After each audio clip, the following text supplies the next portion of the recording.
ये तत्वबोध में आएगा।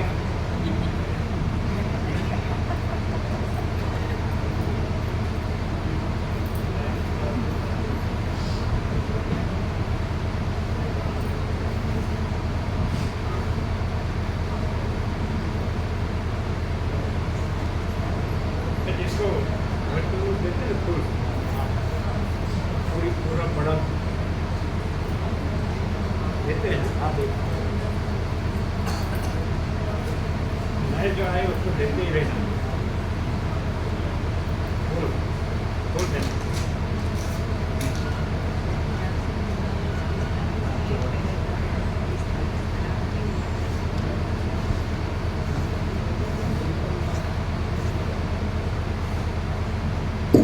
चेतन मात्र यह पुरुष कब और कैसे नष्ट हो सकता है, और चेतन से अन्य देह, प्राण, इंद्रिय, मन, चित्त, बुद्धि और अहंकार अथवा इन सबके अधिष्ठातृ देवता अथवा अविद्या, इनमें से कहो क्या हो सकता है? कुछ नहीं, क्योंकि पुरुष के संपूर्ण व्यवहारों का निर्वाह ज्ञान से होता है।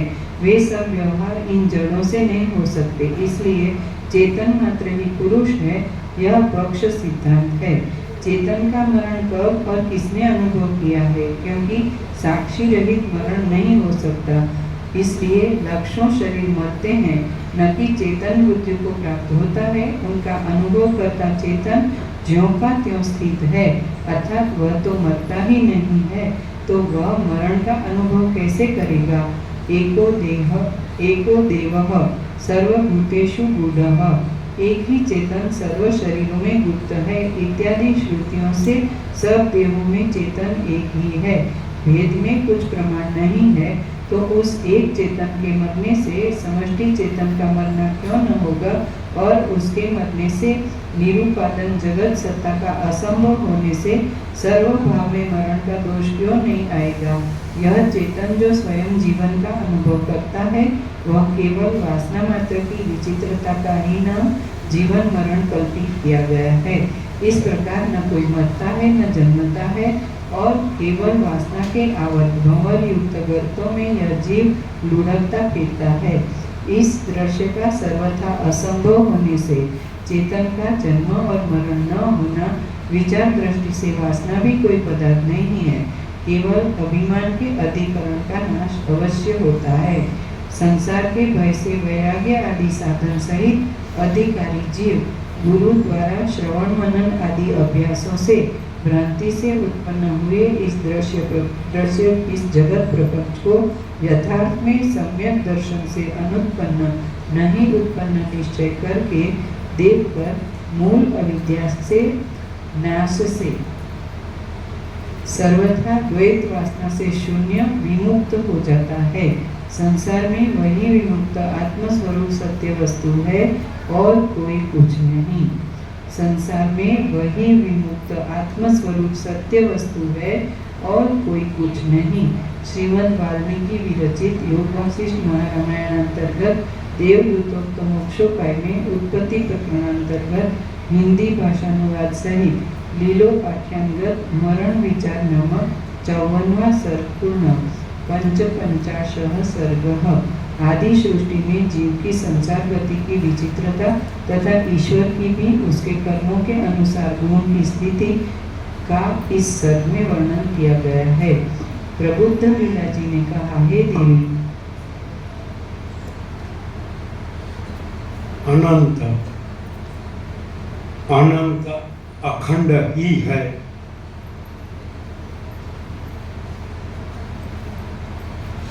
अंत खंड संभव ही नहीं है। अनंत अखंड ही है, अंत खंड संभव ही नहीं है। यह ऐसा है, बोलो। अनंत अखंड ही है, अंत खंड संभव ही नहीं है।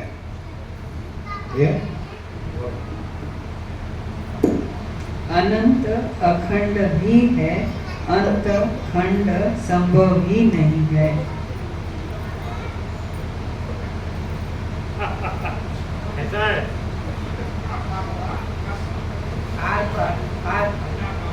बार हो रहा है।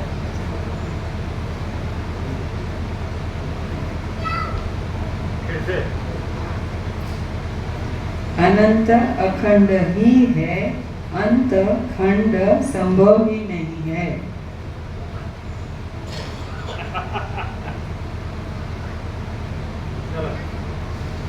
प्रबुद्ध लीला जी ने कहा, हे देवी, जिस प्रकार प्राणी मरता है और पुनः जन्मता है, इस कथन को पुनः वैराग्यादि की अधिकता से ज्ञान की वृद्धि के लिए कहिए।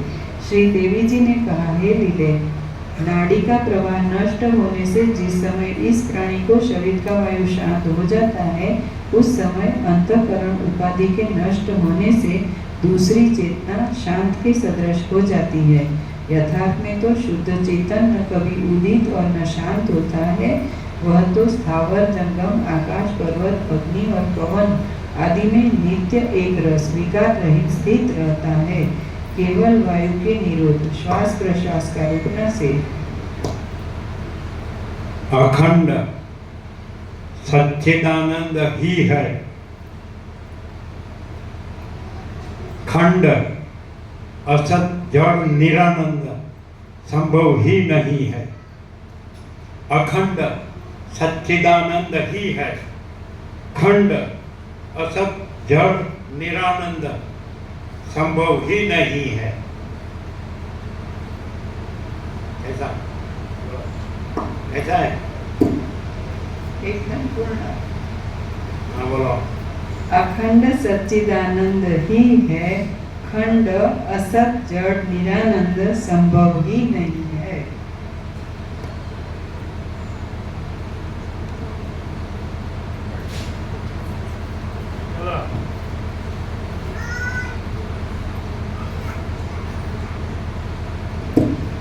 यथार्थ में तो शुद्ध चेतन न कभी उदित न शांत होता है, वह तो स्थावर जंगम आकाश पर्वत अग्नि और पवन आदि में नित्य एक रस विकार रहित स्थित रहता है, केवल वायु के निरोध श्वास प्रश्वास का रुकने से जब इसकी चेष्टाएं शांत हो जाती है, तब यह जड़ नामक देह मृतक हो गया, ऐसा व्यवहार में कहा जाता है।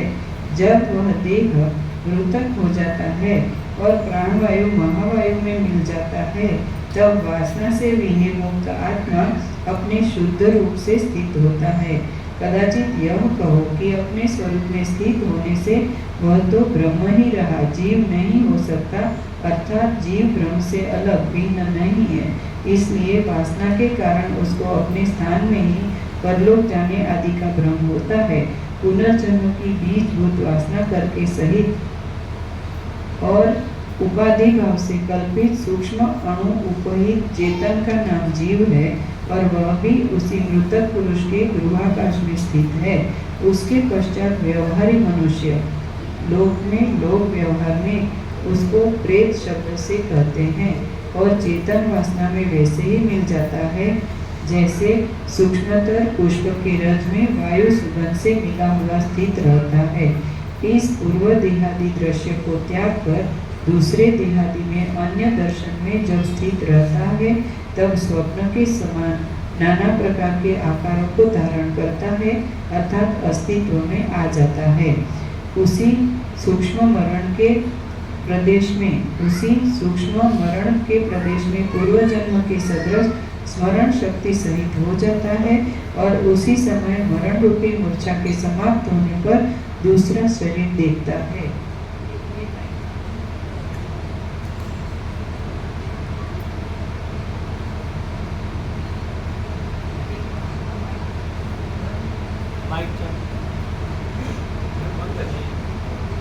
कदाचित शंका करो कि उस सूक्ष्मतर मरण प्रदेश में अन्य देह की कल्पना के संभव होने पर भी दूर देश और विस्तार युक्त देश से उसमें आ सकते हैं।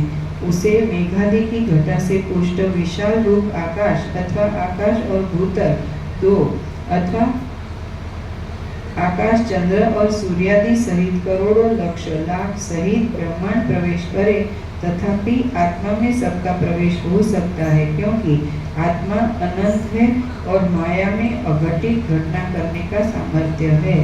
हे लीले, इस रीति से मरण के अनंतर 6 प्रकार के प्रेत होते हैं। प्राणी मृत्यु के बाद 6 प्रकार के प्रेतों में से एक प्रेत बनता है। इनके भेद को तुम सुनो।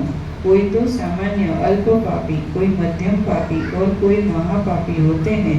कोई सामान्य धर्मवान, कोई मध्यम धर्मवान, कोई उत्तम धर्मवान होते हैं। ये 6 प्रकार के प्रेत हुए। इनमें से किसी का एक विशेष भेद होता है, किसी के 2 और किसी के 3 भेद होते हैं। सबसे प्रथम तीसरे महापापी के बारे में कहते हैं, जो महापातकी होता है।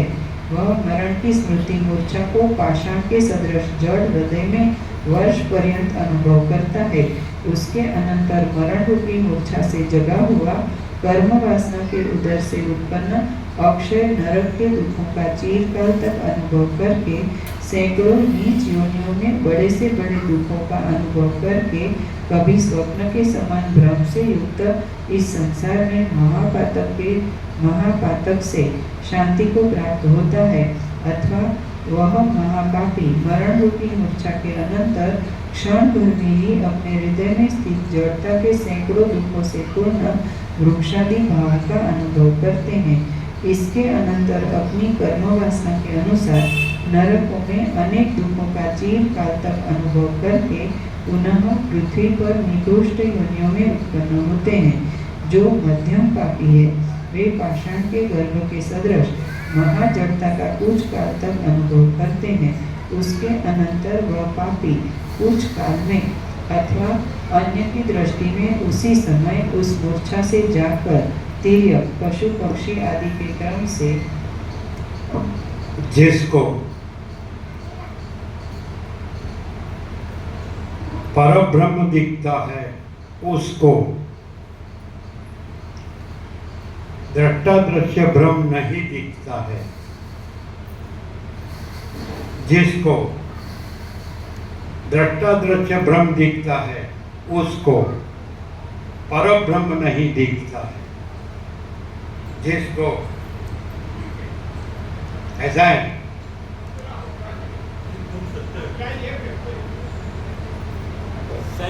सही है बिल्कुल।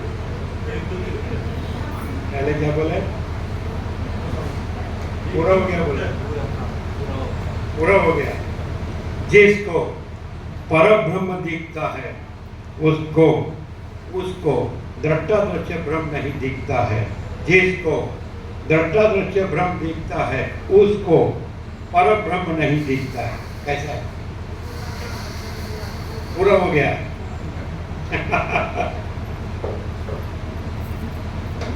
ऐसा है।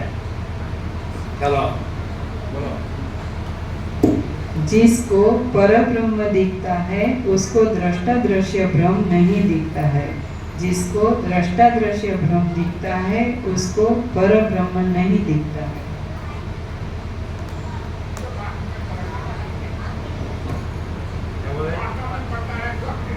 वासना में ही मरता रहेगा, वासना में ही मरता रहेगा,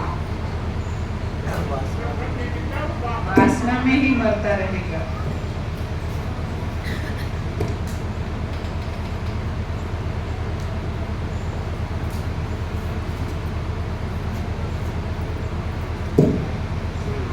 उसके अनंतर वह पापी कुछ काल में अथवा अन्य की दृष्टि में उसी समय उस मूर्छा से जाकर तिर्यक, पशु पक्षी आदि के क्रम से योनियों को भोगकर अनंतर संसार में आता है। कोई सामान्य अल्प पापी मरण के अनंतर ही अपनी वासना के अनुसार दूसरे अखंडित मनुष्यादि शरीर का अनुभव करता है। स्वप्न अथवा संकल्प के समान वह उसी मरण के ही क्षण में पूर्वोक्त शरीर आदि का अनुभव करता है और पूर्वोक्त रीति से शरीर आदि का उसे स्मरण हो जाता है। जो उत्तम महापुण्यवान प्रेत है, वे मरण मूर्छा के अनंतर ही स्वर्ग, विद्याधर आदि के नगरों का अपनी स्मृति से अनुभव करते हैं। इस महापुण्य के फल का भोग करने के अनंतर और जो कुछ पुण्य पापादिक है, उसके अनुसार दूसरे एलावृत की पुरुषादि वर्णों में कर्मों के फलों को भोग कर लक्ष्मी और सज्जनों का स्थान जो मनुष्य लोक है, उसमें उत्पन्न होते हैं। जो मध्यम धर्मात्मा है, वे मरण रूपी मूर्छा के अनंतर औषधि और पल्लव प्रधान जो नंदन चैत्र रथादि वन है उनमें किंग पुरुष यक्ष आदि का शरीर प्राप्त करते हैं। वहाँ पर उत्तम स्वर्ग के फल को भोगकर अथवा पुष्टि आदि के द्वारा व्रीहि यव आदि अन्नों में प्रवेश करके अन्न रूप होकर ब्राह्मण आदि मनुष्यों के हृदय में प्रवेश करते हैं और वीर्य रूप से अपनी वासना के अनुसार जाति कर्म से उचित स्त्रियों के गर्भ में आकर स्थित होते हैं। हे लीले, इस प्रकार अपनी अपनी वासना के अनुसार मरण रूपी मूर्छा के पश्चात प्रेत प्राणी ऐसी व्यवस्था को क्रम से अनुभव करते हैं। अब विशेष रीति से मरण से लेकर उनका आरोप क्रम दिखाते हैं। प्रथम हम मृत्यु को प्राप्त होते हैं, पुनः दाह दशाह आदि क्रम से बंधुओं के पिंडदान आदि से उत्पन्न होते हैं। ऐसे ज्ञान वाले कोई होते हैं। उसके अनंतर काल की फांसी लिए यमराज के दूत हमको ले जाते हैं। हम अवक्रम से यमपुरी की पुरी को प्रस्थान करते हैं, यमराजा की पुरी को प्रस्थान करते हैं। धर्मात्मा मनुष्य बार बार ऐसा अनुभव करता है कि देखो, ये हमारे कर्मों से उपार्जित उत्पन्न किए दिव्य स्वर्ग के नंदन आदि वन तथा शोभायमान विमान हमको प्राप्त हुए हैं। पापी ऐसा अनुभव करता है कि देखो, हमें बर्फ, कांटे, गड्ढे, शस्त्र, सरीसृप और कंटकमय पत्तों से युक्त इन वन आदि की प्राप्ति हमारे अपने पाप कर्मों से प्राप्त हुई है। मध्यम पाप करने वाला यह अनुभव करता है कि यह पादों से सुखपूर्वक जाने के योग्य शीतल हरी घासों से युक्त घनी ठंडी छाया युक्त और वापी सहित मार्ग हमको प्राप्त हुआ है। मैं यमराज के पुर में पहुंच गया। सब भूतों की रक्षा करने वाले यमराज मेरे सम्मुख बैठे हैं। यमराज की सभा में यम और चित्रगुप्त आदि ने मेरे कर्मों पर विचार किया। इस प्रकार जैसे प्रतीत होते हैं वैसे स्थित है। संपूर्ण पदार्थों के आचार और उनके अर्थों की क्रियाएं उनसे प्रकाशशील यह विशाल संसार खंड प्रत्येक जीवों को प्राप्त होता है। आकाश के सदृश आकार शून्य आत्मा में देश काल और क्रिया की दीर्घता से भासमान भी यह जगत प्रपंच विचार की दृष्टि से कुछ भी नहीं है। आकाश के सदृश आकार शून्य आत्मा में देश काल और क्रिया की दीर्घता से भासमान भी यह जगत प्रपंच विचार की दृष्टि से कुछ भी नहीं है, किंतु आत्मा ही इनका स्वरूप धारण करके स्फुरणवान होता है। मैं यमराज की आज्ञा से अपने कर्मों के फल भोगने के लिए यमराज से इस दिशा को प्राप्त हुआ हूँ। अब मैं यमराज की इस सभा से शुभ स्वर्ग अथवा नरक भोगने के लिए शीघ्र जा रहा हूँ। मैंने इस स्वर्ग का भोग किया अथवा नरक को भोगा, इन पशु पक्षी आदि की योनियों को भी भोगा और अब पुनः मनुष्य संसार में उत्पन्न हो रहा हूँ। यह मैं शाली चावल का वृक्ष के रूप में अमुक स्थान में उत्पन्न हुआ था और क्रम से पुनः अमुक स्थान में फल स्वरूप से स्थित था इत्यादि ज्ञान इसको भविष्य काल में श्रुति स्मृति पुराण आदि के बोध से होता है। वृक्षादि होने पर इसकी बाह्य इंद्रियां मूर्छित दशा में रहती है, इसलिए अपने वृक्षादि भावों का यह अनुभव नहीं करता, किंतु उस दशा में यह क्रम से मनुष्य के शरीर में भोजन किए हुए अन्नादि के द्वारा वीर्य होता है।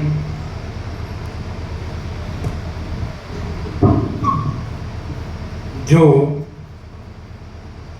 पूर्ण ब्रह्म पूर्ण बोध रहता है वो द्वैत भ्रम नहीं रहता है। जो द्वैत भ्रम रहता है वो पूर्ण ब्रह्म पूर्ण बोध नहीं रहता है।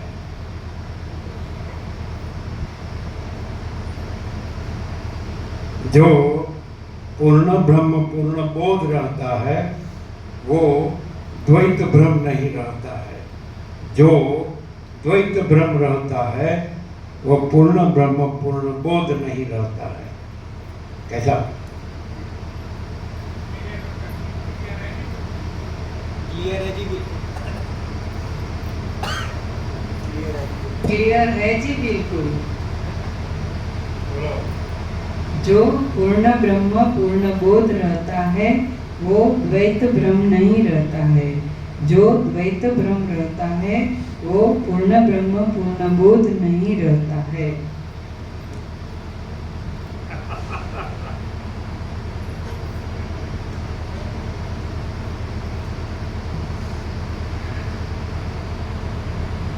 ऐसा है।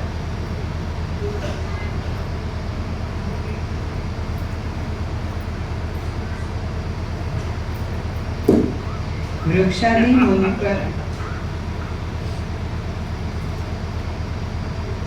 वृक्षादि होने पर इसकी बाह्य इंद्रियां मूर्छित दशा में रहती है, इसलिए अपने वृक्षादि भावों का यह अनुभव नहीं करता, किंतु उस दशा में यह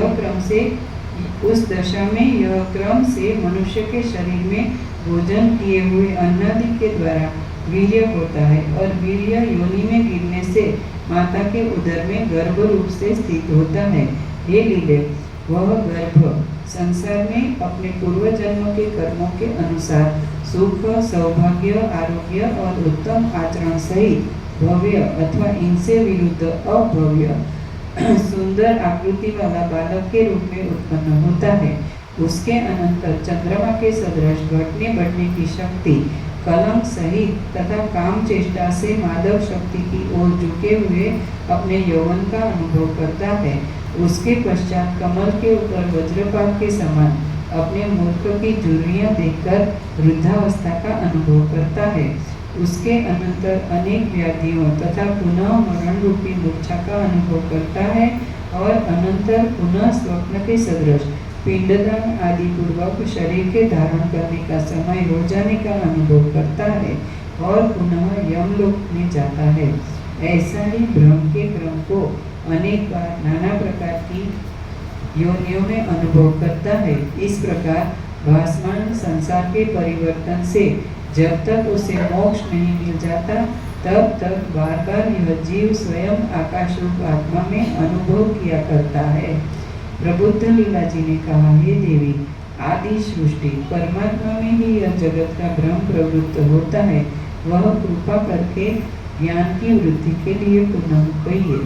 श्री देवी जी ने कहा, हे लीले, ये पर्वत आदि सब परमार्थ घन परमात्मा स्वरूप है, उसमें केवल विवर्त मात्र है। ऐसे ही परमार्थ घन ये वृक्ष, पृथ्वी और आकाश भी है। परमाकाश शुद्ध रूप ईश्वर सर्वात्मक होने से जहाँ जैसे जैसे रूप से विवर्त भाव को प्राप्त होता है, वहाँ वहाँ वैसा ही हो जाता है। सृष्टि के आदि में वही ईश्वर स्वप्न के संकल्प करने वाले पुरुष की रीति से समष्टि जीव रूप आदि प्रजापति होकर रचनीय पदार्थों के संकल्प रूप से भूभु भुवः आदि लोक विवर्त रूप से जैसा स्फुरित होता है, वैसा प्रकाश रूप से अद्यावधि स्थित है। यह ईश्वर जो अपने संकल्प से विवर्त भाव को प्राप्त हुआ है, यह प्रथम विवर्त संपूर्ण पदार्थों का बिंब रूप है। इस बिंब रूप प्रथम प्रजापति से जो कुछ प्रतिबिंबित हुआ है, वह अद्यावधि वैसा ही स्थित है। इससे संकल्प जनित सत्ता को संकल्प करने वाले से पृथक मानने से भी प्रतिबिंबित के तुल्य मिथ्या ही है। जो देहों में छिद्र स्थान है, वहाँ प्राप्त चेतन वायु रूप उपस्थित होता है और सब अंगों को कार्य करने के लिए चेष्टित करता है। उसी से प्राणी जीवित रहता है, ऐसा कहते हैं। सृष्टि के आदि से ही जंगम पदार्थों में छिद्र होने से यह चेष्टा करने की मर्यादा स्थित है और वृक्ष आदि में चेतनता रहते भी इसी कारण से वे चेष्टा रहित हैं, अर्थात जो चेष्टा रहित होने से वे कोई कार्य नहीं कर पाते हैं, वह चिदाकाश चेतन ईश्वर बुद्धि रूप उपाधि में प्रतिबिंबित होने से अंश के समान आविर्भूत औपाधिक जीव का विभाग करता है और वही बुद्धि में उपहित अंश सहित चेतन हो जाता है और शेष पदार्थ में अध्यारोपित होने से भी बुद्धि उपाधि न होने से भी अचेतन होता है। परमात्मा में एकता ही परमात्मा में एकता ही मनुष्य की पूर्णता है। अलग निरंजन। कैसा है? परमात्मा में एकता ही मनुष्य की पूर्णता है। कैसा है? कैसा है?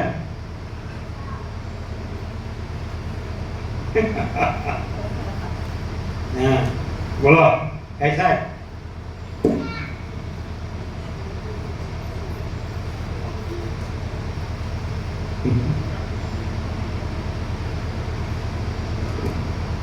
परमात्मा में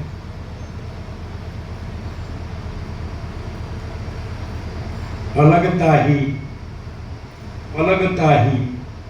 मनुष्य की शून्यता है। अलग निरंजन। परमात्मा में एकता ही मनुष्य की पूर्णता है। परमात्मा में अलगता ही मनुष्य की शून्यता है। ऐसा है? ये आपकी बुक में आता है क्या? ये तत्वबोध के करोड़ों ग्रंथ में आता है क्या? ये मैं हूँ, ये तू है, ये वो है, ये वो है, ये ऐसा है, ये वो वैसा है, पंचायत।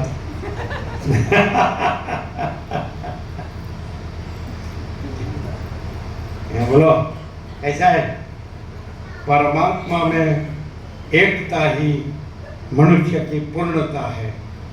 परमात्मा में अलगता ही मनुष्य की शून्यता है। कैसा है? No panchayat business.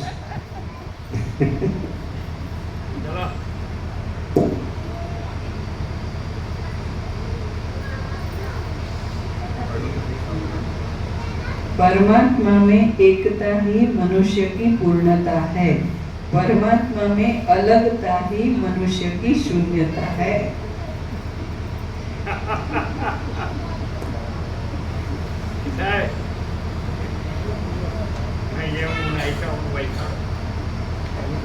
मैं ये हूँ ना ऐसा हूँ वैसा हूँ, वो ये है ना ऐसा है ना वैसा है। No panchayat business.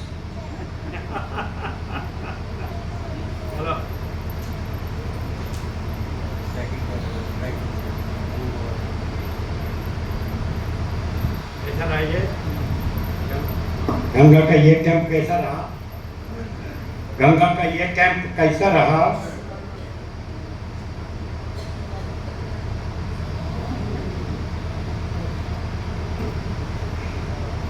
बोलते नहीं। गंगा का ये कैंप कैसा रहा?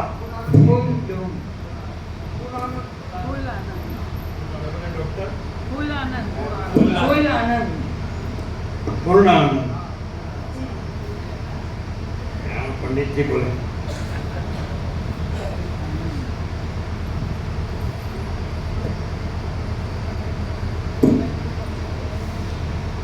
सृष्टि के आदि में वही ईश्वर स्वप्न के संकल्प करने वाले पुरुष की रीति से समष्टि जीव रूप आदि प्रजापति होकर रचनीय पदार्थों के संकल्प रूप से भू भुवः आदि लोक विवत रूप से जैसा स्फुरित होता है वैसा प्रकाश रूप से अद्यावधि स्थित है।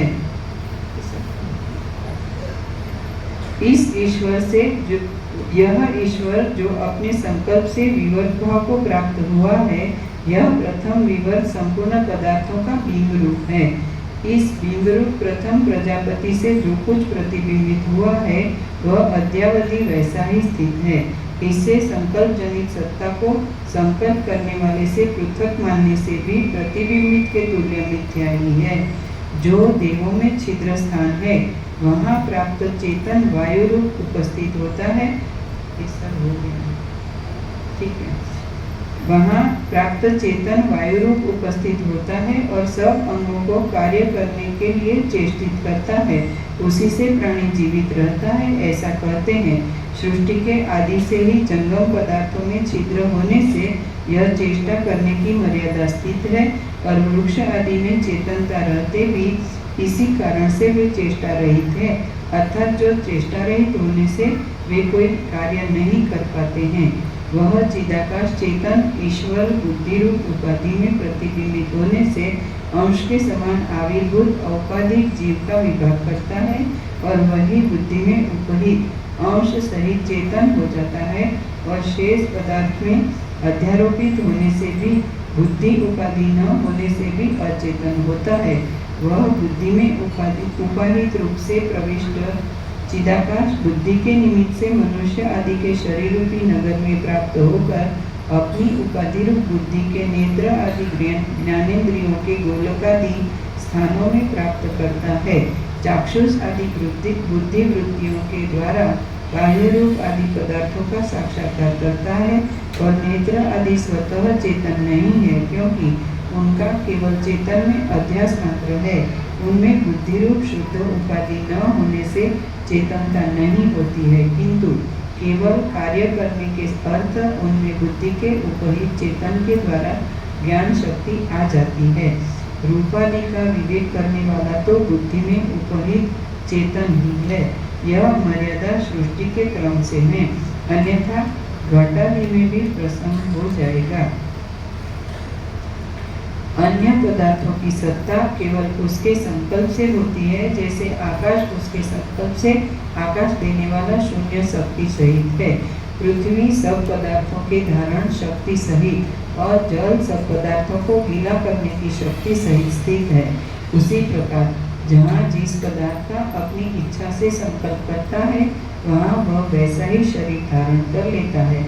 इस प्रकार सर्व शरीरमय होने से जहाँ जंगम का संकल्प करता है, वहाँ तत्काल जंगम, और जहाँ स्थावर का वहाँ स्थावर रूप से विवर भाव को प्राप्त होता हुआ वह प्रभु स्थित है। इस प्रकार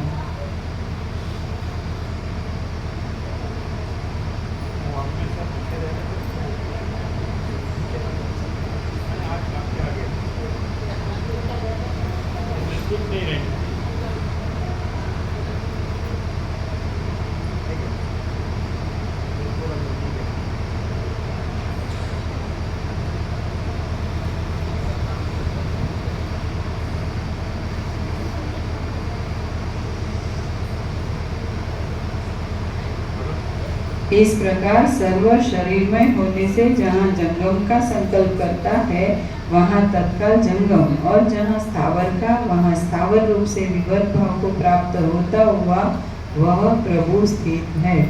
इस कारण से जो जंगम रूप है वह नीच बोध रूप जैसा विवर भाव को प्राप्त हुआ है, वैसा ही अद्य पर्यंत स्थित है। जो वृक्ष आदि रूप से वह विवर भाव में स्फुरित हुआ है, वह स्थावर नाम से प्रसिद्ध है। वह उसकी भावना से सिद्ध जड़, शिला, वृक्ष और तृणादि रूप में स्थित है। यथार्थ दृष्टि में जड़ और चेतन कोई पृथक पदार्थ नहीं है। यह इस संपूर्ण पदार्थ समूह में सृष्टि, स्थिति और प्रलय के विषय में सामान्य सत्ता में कोई भेद नहीं है, अर्थात चेतन की सत्ता सर्वत्र विद्यमान है। यथार्थ दृष्टि में जड़ और चेतन कोई पृथक पदार्थ नहीं है। इस संपूर्ण पदार्थ समूह में सृष्टि, स्थिति और प्रलय के विषय में सामान्य सत्ता में कोई भेद नहीं है, अर्थात चेतन की सत्ता सर्वत्र विद्यमान है। कदाचित कहो कि यदि सब कुछ चित्त एक रस है, तो उसके विरुद्ध जड़ नाम रूप का अनुभव सब पदार्थों का क्यों होता है?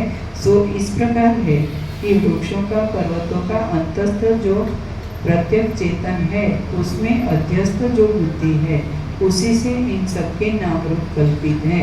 यही उनकी रहस्य स्थिति है।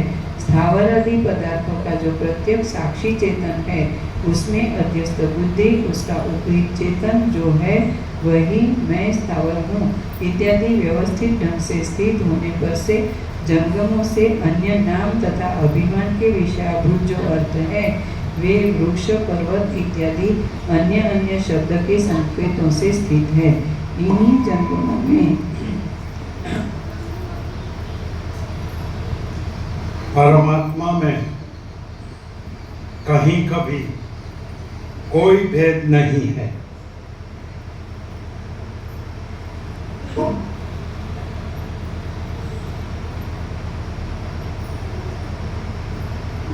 भ्रांति के मिथ्या भ्रांति के कोई भेद कुछ नहीं है।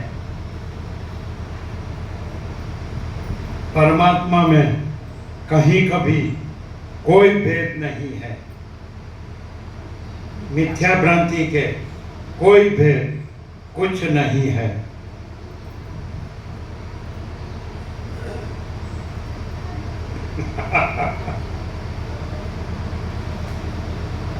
बराबर कैसा? कंप्लीट 00 आणि शुद्ध आर्क। परमात्मा में कहीं कभी कोई भेद नहीं है। मिथ्या भ्रांति के कोई भेद कुछ नहीं है। परमात्मा में कहीं कभी कोई भेद नहीं है। मिथ्या भ्रांति के कोई भेद कुछ नहीं है।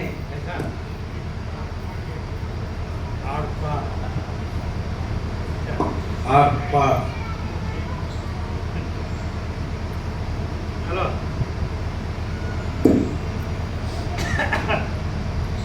इन्हीं जंगमों में कृमि, कीड़े, कीट, पतंग आदि का जो प्रत्येक चेतन है, उसमें अध्यस्त बुद्धि उनके उन्हीं नाम और रूप सहित अर्थों की कल्पना कर ली है। जिस प्रकार समुद्र के उत्तर तट पर स्थित जन समूह दक्षिण तट पर स्थित मनुष्यों को अपने अनुभव से भिन्न कुछ भी नहीं जानते, उसी प्रकार स्थावर जंगम अपने प्रत्येक साक्षी के अनुभव में लीन है, अर्थात अन्य बुद्धि कल्पित कुछ नहीं जानते हैं और मिले हुए व्यवहार में परस्पर के संकेत की आकांक्षा रखते हैं। जैसे शिला के अंतर और बाह्य देश में स्थित मंडूकों को असत और परस्पर संवेदन होता है, ऐसे ही स्थावरों का भी है। जैसे यह दृष्टांत है, वैसे ही प्रलय काल में सर्वात्मक सर्वगत समष्टि रूप चित्त माया के अंतर्गत होकर उसमें लीन रहता है। वह जगत का सूक्ष्म रूप है। उसको सबके प्रत्यक्ष साक्षी चेतन चिदाकाश में सृष्टि की आदि में जिसको जिस रूप से अनुभव किया है, जैसे वायु में गति, वह यहाँ भी अद्य पर्यंत वैसे ही स्थित है। जो यह छिद्र रूप से विवर्त हुआ, वह आकाश हो गया और उसमें सर्व क्रिया करने की शक्ति वाला वायु स्थित है और सब वस्तुओं के संचालन का हेतु है, जैसे शुष्क तृणपत्र आदि पदार्थों के संचालन का। यद्यपि यह चित्त सामान्य चित्त, सत्ता सहित चित्त परमार्थ दृष्टि से स्थावर जंगम सब में एक रूप से स्थित है, परंतु चेष्टाएं प्राण आदि पवनों से जंगमों में होती है, स्थावर में नहीं। हे लीले, इस प्रकार इस भ्रांति में जगत में चेतन के किरण रूप से संपूर्ण पदार्थ सृष्टि की आदि में जिस रूप से स्फुरित थे, वैसे ही अब भी स्थित है। इन सब पूर्वोक्त बातों में ईश्वर की नियति ही कारण है। हे लीले, जिस प्रकार इस विश्व पदार्थों का स्वभाव यथार्थ में असत्य है, वह सत्य के समान वृद्धि को प्राप्त है, वह मैंने तुमसे कह दिया। अब देखो, यह राजा विदुर मृतक प्रायः मरणासन्न हो गया और यह सब पुष्पों की मालाओं से लिपटा जो तुम्हारे पति पद्म का मृतक शरीर है, उसके हृदय में प्रवेश करने को इच्छा से जाता है। प्रबुद्ध लीला जी ने कहा, हे देवताओं की स्वामिनी देवी, यह मेरे पति का जीव इस मार्ग से शव मंडप में जाएगा। आओ, इसको देखते हुए शीघ्र उसी मार्ग से चले। श्री देवी जी ने कहा, हे लीले, यह विदुर का जीव मनुष्य वासना का अर्थात पद्म के शरीर में अहम वासना के मार्ग का आश्रय लेकर यह चिन्मय विदुर का जीव रहा। मैं यह दूसरे लोक में जा रहा हूँ, ऐसी बुद्धि से जा रहा है। आओ, इसी मार्ग से चलें जो तुमको इष्ट है, क्योंकि परस्पर इच्छा का विरोध करना यह मित्रता का हेतु नहीं होता। श्री वशिष्ठ जी ने कहा, हे राम जी, श्रेष्ठ राजा की कन्या जो लीला है, उसके विशुद्ध चित्त में शुद्ध परमार्थ आत्म तत्व दृष्टि प्रकट होने से संपूर्ण संताप की शांति द्वारा विवेक ज्ञान रूपी सूर्य के उदय होने पर राजा विदुर प्राज्ञ आत्मा में लीन होने से जड़ अर्थात मरणार्थ मूर्छित दशा को प्राप्त हो गया। श्रीमद् वाल्मीकि विरचित योग वासिष्ठ महारामायण अंतर्गत देवदूतोक्त मोक्षोपाय में उत्पत्ति प्रकरणांतर्गत हिंदी भाषानुवाद सहित लीलोपाख्यांगत संसार मरणावस्था वर्णन नामक 55वां सर्ग पूर्ण। षट्पंचाशः सर्ग। इस सर्ग में उस राजा के जीव का वासना से यमपुरी में गमन, लीला और भगवती का उसके पीछे चलना और यमपुरी में उससे पूर्व ही पहुंचना इत्यादि विषयों का वर्णन किया गया है। श्री वशिष्ठ जी ने कहा, हे राम जी, इस अवसर पर राजा के आंखों की पुतलियां पर उलट गई और उसके ओष्ठ शुष्क हो गए। उसके शरीर में केवल सूक्ष्म प्राण कुछ रह गए। शरीर का रंग सूखे पत्ते के समान हो गया। मुख की छवि क्षीण तथा पीत वर्ण हो गई और भृंग की ध्वनि के समान ऊर्ध्व श्वास भर भर चलने लगे, मानो वह महामरण की मूर्छा के अंधकूप में गिर गया। उसकी नेत्र आदि इंद्रियों की वृत्तियां सब अंतःकरण में लीन हो गई। चेतना रहित आकार के केवल चित्र में लिखित के समान हो गया। संपूर्ण शरीर के भाग वैसे ही चेष्टा रहित हो गए जैसे पाषाण में खुदी हुई मूर्ति के। हे राम जी, अब इस बारे में अधिक व्यर्थ है। अल्प प्रदेश में ही प्राणवायु ने उस राजा के देह को वैसे ही त्यागा जैसे अपने घोंसले के वृक्ष पर बैठने की इच्छा से आकाशगामी पक्षी अपने पूर्व स्थान को। दिव्य दृष्टि वाली उन दोनों ललनाओं ने आकाश में उस राजा के जीव को वैसे ही देखा जैसे घ्राण इंद्रिय जनित वृत्तियों का उपहित चेतन वायु में स्थित सूक्ष्म गंध को। वह जीव चेतन आकाश में सूक्ष्म प्राण से मिलकर अपनी वासना के अनुसार आकाश में दूर देश में जाने को तैयार हो रहा था। इसके पश्चात उन दोनों दिव्य स्त्रियों ने उसी जीव चेतन का अनुसरण वैसे ही पीछा किया जैसे दो भ्रमरियों का जोड़ा वायु में संलग्न गंध की कला का। इसके अनंतर मुहूर्त मात्र में जब मरण की मूर्छा शांत हो गई, तब आकाश में जीव समेत जीव चेतन स्वप्न के सदृश वैसे ही जागृत हो गया जैसे गंध मात्रा सहित वायु से घ्राण समेत। उस जीव ने यमराज के दूतों को देखा कि ये मेरे शरीर को ले जा रहे हैं। उसने भी अनुभव किया कि बंधुओं के पिंडदान आदि क्रियाओं के पूर्ण होने से मेरा नूतन शरीर उत्पन्न हो गया है।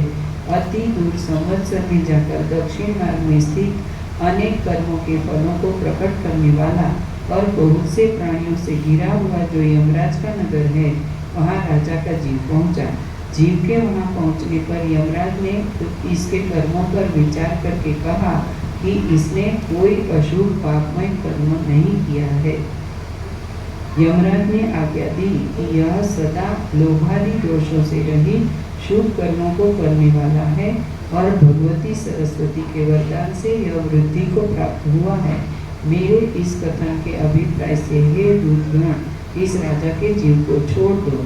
इसके पूर्व जन्म का मृतक देह जो पुष्पों से वेष्टित गृहाकाश में है, वहाँ जाकर यह उसमें प्रवेश करे और वहाँ लीला और सरस्वती अंतर्धान होकर यह सब बातें देख रही थी। इसके अनंतर पाषाण फेंकने वाले पत्र से पाषाण के तुल्य यह आकाश मार्ग में छोड़ा गया, वह आकाश मार्ग में छोड़ा गया। इसके अनंतर राजा के जीव की कला, लीला और सरस्वती ये तीनों आकाश मार्ग से उड़ी। लीला तथा भगवती यद्यपि रूप सहित थी, परंतु जीव कला उनको नहीं देख रही थी। फिर वे दोनों उसको देखती हुई और उसी के पीछे गमन करती हुई आकाश तल का उल्लंघन करके, अनेक लोगों का उल्लंघन करके शीघ्र ही उस ब्रह्मांड से निकलकर दूसरे ब्रह्मांड में पहुंची।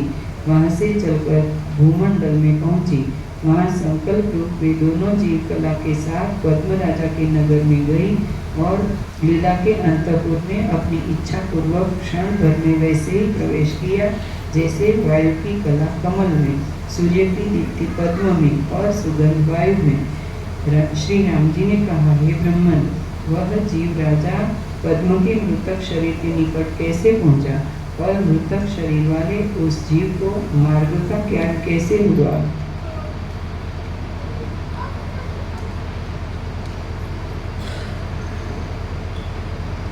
श्री वशिष्ठ जी ने कहा, हे राम जी, उस जीव की वासना में राजा पद्म के शरीर में अहम भाव स्थित था, इसलिए मार्ग आदि उसके हृदय में स्फुरित हो रहा था, तो भला वह उस ग्रह तक क्यों नहीं पहुंच पाता।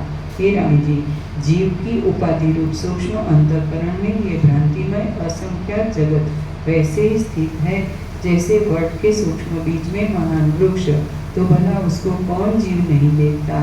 जिस प्रकार अखंडित शरीर दोष आदि जिसके न निकली हो,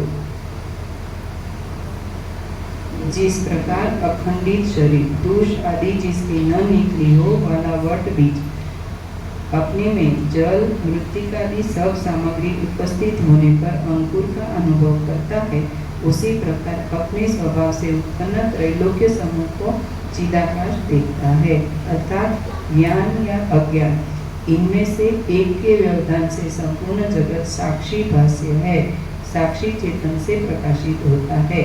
जैसे देश के किसी एक देश में स्थित मनुष्य दूर देश में अभी अपने गड़े हुए धन को मन से निरंतर सदा देखा करता है, अर्थात मन में विचारता रहता है, उसी प्रकार यह जीव सैकड़ों जाति से पूर्ण और भ्रम में प्राप्त भी हो, परंतु अपनी वासना के अंतस्थित अभीष्ट पदार्थ को भली भांति देखता है।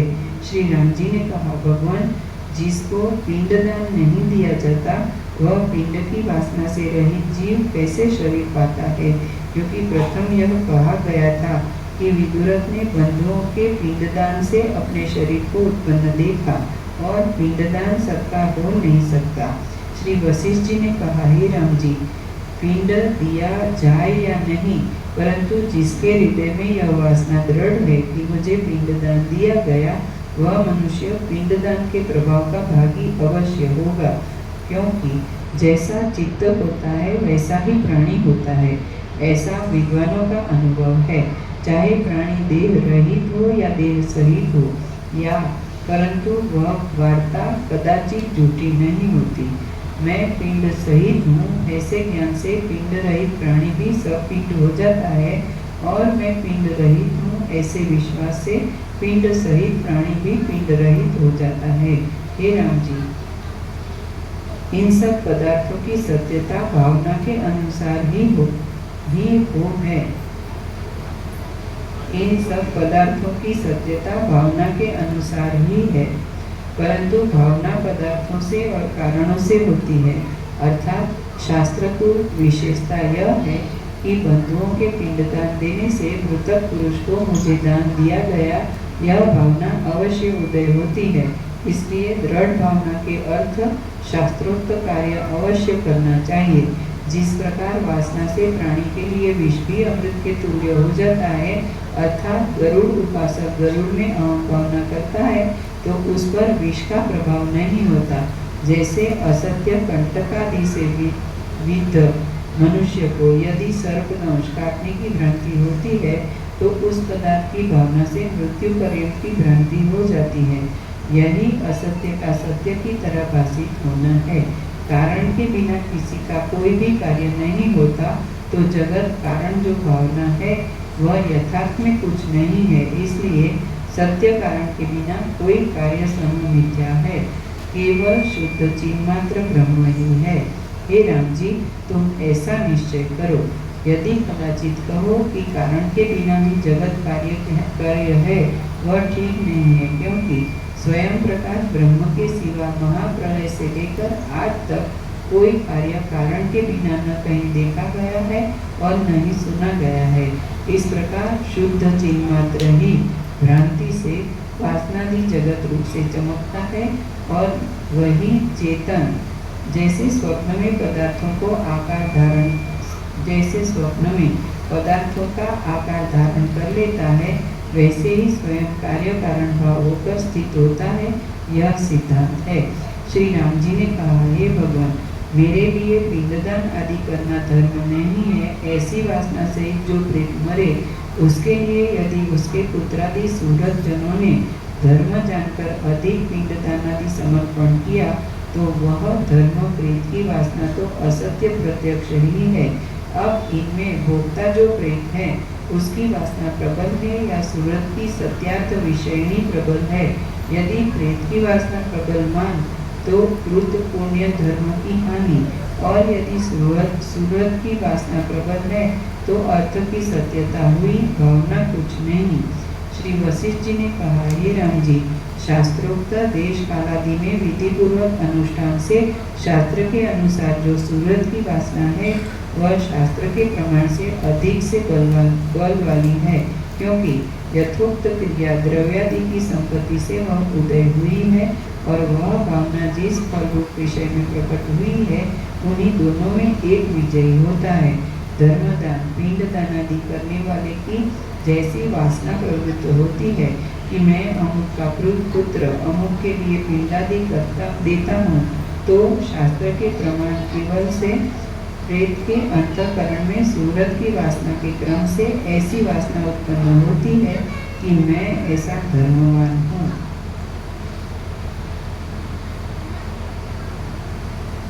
यदि वेदादि के द्वेष से नास्तिकता के कारण से प्रेत की बुद्धि से वह वासना दूषित न हो, क्योंकि वासना दूषित बुद्धि वाले प्रेत को पुत्रादि सूरत कृत धर्म आदि के फल की प्राप्ति नहीं होती, अर्थात इसके लिए सद्बुद्धि होनी चाहिए। इस प्रकार परस्पर एक दूसरे पर विजयी होने से जो अधिक बलवान होता है वही जय प्राप्त करता है। यह पूर्व में भी कह आए हैं, इसलिए प्रयत्न से सदा शुभ कार्य का ही बारंबार अभ्यास करना अत्यावश्यक है। यही अभ्यास ही प्रभावशाली होता है। श्री राम जी ने कहा, हे ब्रह्मन, यदि देश कालादि सहकारी कारणों से वासना उदित होती है तो महाकल्प में कैसे सदैव सौम्य मग्र आसीत एकमेवा द्वितीयम ब्रह्म। हे सौम्य श्वेत, सृष्टि के प्रथम केवल एक अद्वितीय सत परमात्मा ही था इत्यादि श्रुतियों से देश कालादि सहकारी कारण कहाँ है? इनके न होने से वासना का अभाव और वासना के अभाव होने से जगत की उत्पत्ति का अभाव हुआ। सहकारी कारण देश कालादि के होने से वासनादि रूप कार्यों का उदय होता है, और सहकारी कारण के अभाव से वासना कहाँ से उदित हो सकती है? श्री वशिष्ठ जी ने कहा, हे महाबाहो राम जी, जैसा तुम कहते हो वैसा ही है। महाप्रलय में सृष्टि के आदि में सबका पूर्वभूत परमार्थ सत्य आत्म स्वरूप में देश काल कुछ भी नहीं है, और यही वेदांतों का सिद्धांत है। न निरोधो न चोत्पत्ति, अर्थात आदेशो नेति नेति, न संसार का नाश है और न उत्पत्ति है। अब तुम्हारे लिए यह उपदेश है कि जो कुछ यह दृश्य रूप में दिखाई दे रहा है वह कुछ नहीं है, किंतु अंत में केवल परमात्मा ही शेष है इत्यादि श्रुति स्मृति से सबका तात्पर्य आत्मस्वरूप के ही बोध कराने में है। हे राम जी, सहकारी कारणों के अभाव से यह दृश्य बुद्धि जो हो रही है यह यथार्थ में न है, न उत्पन्न हुई, और न तत्ववेताओं की दृष्टि से वास्तविक में स्फुरित होती है। दृश्य के असंभव होने से यह जो कुछ दिखाई देता है वह स्वयं चित्रूप अनामय ब्रह्म ही इसी प्रकार से स्थित है। हम तुमको यह वार्ता सैकड़ों युक्तियों से कहेंगे। इस वार्ता को समझाने के लिए यह सब प्रयत्न है। अब तुम वर्तमान कथा का श्रवण करो। हे राम जी, इस प्रकार पूर्वोक्त रीति से राजा पद्म के नगर में भगवती और लीला दोनों पहुंची। उन्होंने सुंदर अंतराल युक्त और पुष्पों के उपहार से आच्छादित वसंत ऋतु के समान शीतल, प्रशांत और राजकार्य के उद्योग में निमग्न राजधानीस्थ मनुष्यों से सेवित राजा पद्म के मंदिर को देखा। मंदार तथा कुंडों की माला आदि से आच्छादित वहां स्थित राजा पद्म के मृतक शरीर को भी देखा, जहाँ पर मंदार तथा कुंद आदि की मालाओं तथा उत्तम वस्त्रों से आच्छादित राजा पद्म का महान मृतक शरीर स्थित था, और मृतक शरीर की शैया के शीर्ष स्थान में उत्तम पूर्ण कुंभादि मंगल द्रव्य स्थित थे, जहाँ पर बड़े बड़े दरवाजे तथा झरोखों के दृढ़ फाटक तथा छोटी किवाड़े बंद थी, जहाँ दीपकों के प्रकाश के मलिन होने से स्वतः निर्मल भित्ति श्यामता को प्राप्त हो रही थी। और गृह के एक देश में सुप्त मनुष्य के मुख श्वास से वह गृह व्याप्त था, अर्थात वहाँ एक मनुष्य सोते सोते जोर जोर से खर्राटे ले रहा था। इस प्रकार 16 कलाओं सहित पूर्ण चंद्रोदय की शोभा से अति रमणीय तथा सुंदरता से इंद्र के मंदिर की संपत्ति को भी जीतने वाला और भीतर से ब्रह्मा जी के आलय श्री भगवान के नाभि कमल के गर्भ के सदृश उत्तम शोभायुक्त शब्द रहित और चंद्रमा के समान सुंदर तथा निर्मल राजा पद्म के मंदिर को दोनों ने देखा। श्रीमद् वाल्मीकि विरचित योग वासिष्ठ महारामायण अंतर्गत देवदूतोक्त मोक्षोपाय में उत्पत्ति प्रकरणांतर्गत हिंदी भाषानुवाद सहित लीलोपाख्यानगत मरण शयनांतर प्रेत व्यवस्था नामक 56वां सर्ग पूर्ण। सप्तपंचाशः सर्गः। विदुरथ की लीला का दूसरी लीला को देखना, देह का मिथ्यात्व और योनियों के शरीर की सूक्ष्मता का उदय इस सर्ग में वर्णित है। श्री वशिष्ठ जी ने कहा, हे राम जी, वहाँ पर उन दोनों ने उस मृतक की शैया के एक और विदुरथ की लीला जो प्रथम मृत्यु को प्राप्त होकर पहले ही यहाँ आ गई थी उसको देखा। हे राम जी, उस लीला के वेश, आचार, देह, वासना और वस्त्र पूर्व विदुरथ की लीला ही के सदृश थे और पूर्व के ही समान आकार वाली भी थी तथा सर्वांग सुंदरी थी। पूर्व के सदृश और अंगों की भी चेष्टा थी। पूर्व काल में जो वस्त्र थे वे ही वस्त्र भी धारण किए हुए थी और पूर्व के आभूषणों के समूह से आच्छादित थी। केवल इतना ही भेद था कि प्रथम लीला विदुरथ के राजभवन में थी और अब राजा पद्म के राजभवन में स्थित थी। यह लीला हस्त में चामर लिए हुए थी और महीतल को वैसे ही शोभित कर रही थी जैसे उदय काल का चंद्रमा। वह मौन धारण किए हुए थी। वाम हस्त में मुख रूपी चंद्रमा को धारण करने से वह कुछ झुकी हुई थी, अर्थात वाम हस्त पर कपोल गाल रखकर बैठी थी और आभूषणों की प्रभा से वैसी ही शोभित हो रही थी जैसे पत्र, लता और पुष्पादि से विकसित वनस्थली।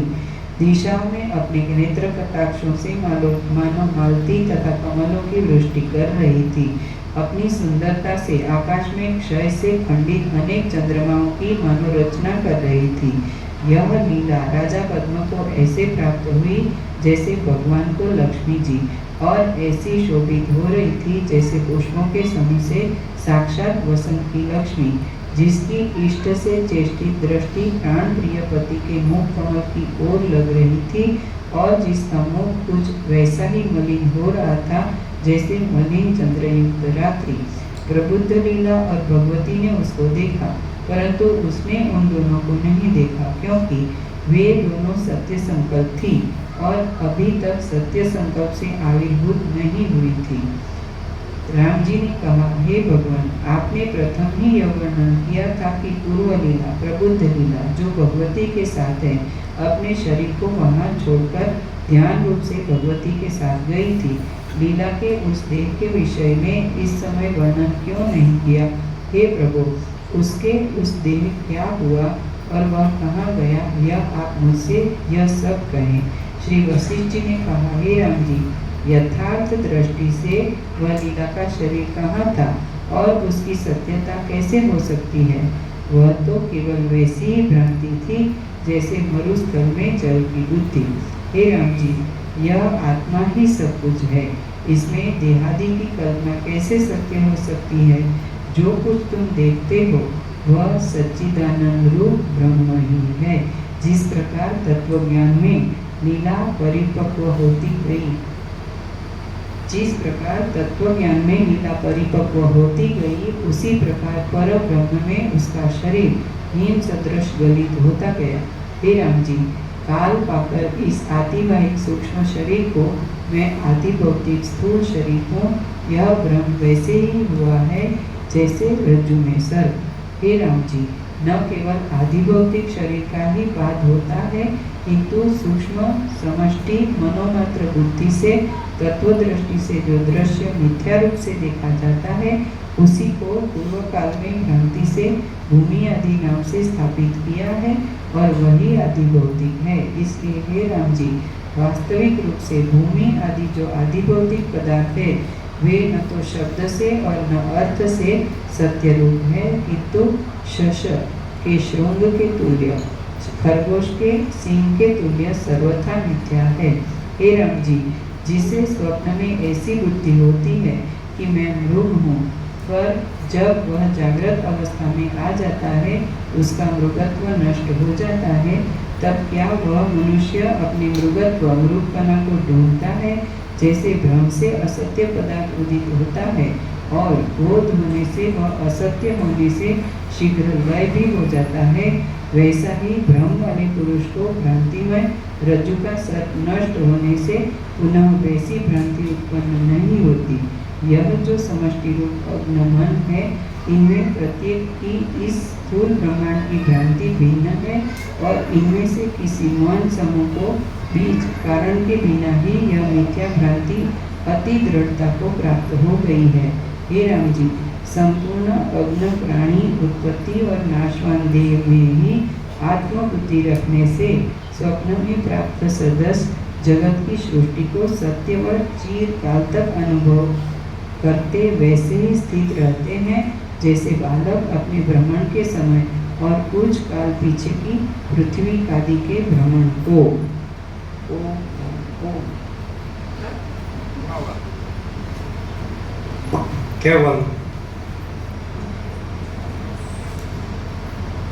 केवल परब्रह्म अखंड सच्चिदानंद ही है। केवल परब्रह्म अखंड सच्चिदानंद ही है। अविद्या, वासना, चित्त, अहम, जगत है ही नहीं। अविद्या, वासना, चित्त, अहम, जगत है ही नहीं। केवल परब्रह्म अखंड सच्चिदानंद ही है। अविद्या, वासना, चित्त, अहम, जगत है ही नहीं। बोला ऐसा है? एक परमात्मा ही है। केवल परब्रह्म अखंड सच्चिदानंद ही है। अविद्या, वासना, चित्त, अहम, जगत है ही नहीं। नया है उसको वचन प्रसाद दे दो। सब बुक ले लो, सबको प्रसाद दे दो। सब बुक ले लो, सब बैठो और प्रसाद दो।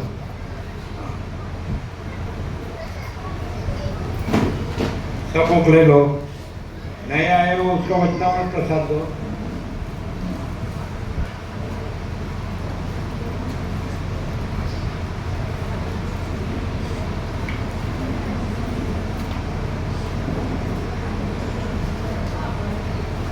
ये सब फूल देते हैं ना?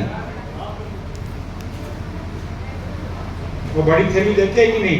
पूरा वचनामृत देते हैं ना? जो पढ़ते हैं उसी को दो। जो पढ़ते हैं उसी को दो।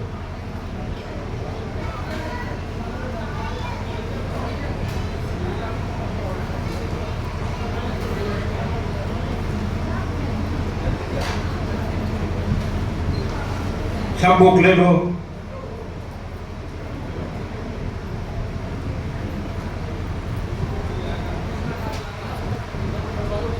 सब बुक ले लो। हाँ बस दे दिए तो बस पढ़ते हैं उसके बस तो रख दो। बस उसको रख दो।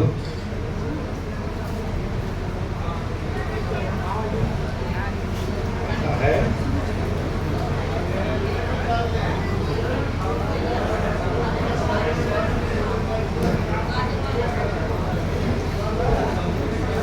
सब बुक ले लो और बुक गिन लो। सब बुक ले लो।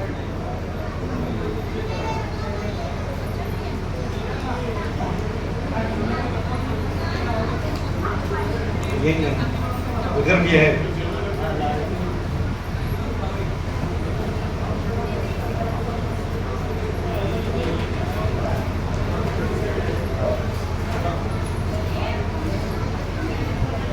कैसा प्रकाश है?